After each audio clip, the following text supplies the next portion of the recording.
बोला बोला लफंगी बाबा की जय हो। अरे चुप रहा है, चिल्ला चुप रहा। देखा कस्टमर आवा था, शांत रहा, कुल इंतन शांत रहा। लफंगी बाबा की जय हो। ए बाबा, हमारे समस्या का समाधान करा। तोहरे समस्या का समाधान गचागच करब, हम हैं लफंगी बाबा। ए बाबा, कुछ दिन से ना हमारे आगे और पीछे का दशा खराब चला था, तनी हमारे फ्यूचर देख के बतावा ना। सुना,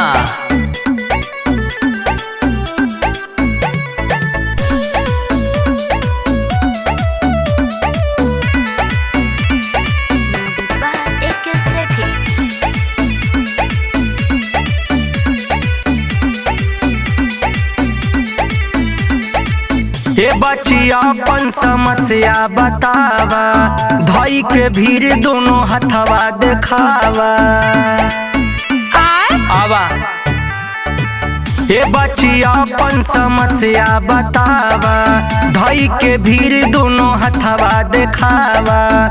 आवा कनवा में कहीं एगो बातिया, होश में रहो, होश में। आई हो दादा, आई हो दादा, लाइन मारा तना दिया, ना साल चाहत बचपन के था दिया। आई हो दादा, लाइन मारा तना दिया, ना साल चाहत बचपन के था दिया।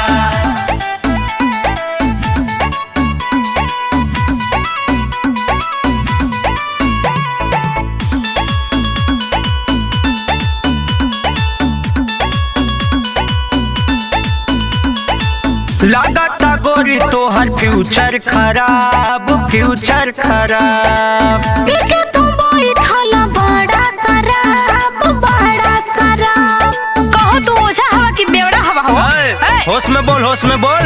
लागता गोरी तोहर फ्यूचर खराब, फ्यूचर खराब। देखे तुम बैठल बड़ा शराब, बड़ा शराब। ए आज बिताला संगे रतिया,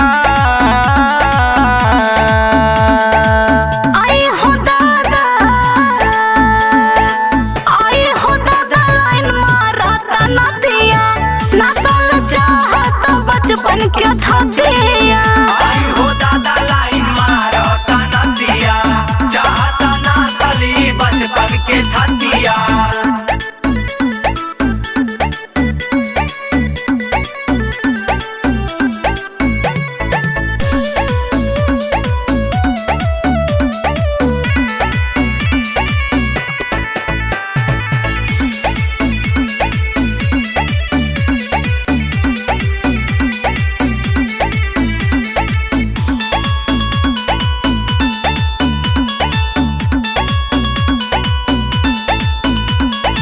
सेवा के मौका दाया, आराम मिली जाई, आराम होई जाई। रेबो रूपिंदर सुन, बात बढ़ी जाई, हो बात बढ़ी जाई। समझ में आयल बतिया के गठियाला। ए पगली सुन, सेवा के मौका दाया, आराम मिली जाई, आराम होई जाई। रेबो रूपिंदर सुन, बात बढ़ी जाई, हो बात बढ़ी जाई। अच्छा एक से ठीक बुझेलू घातिया,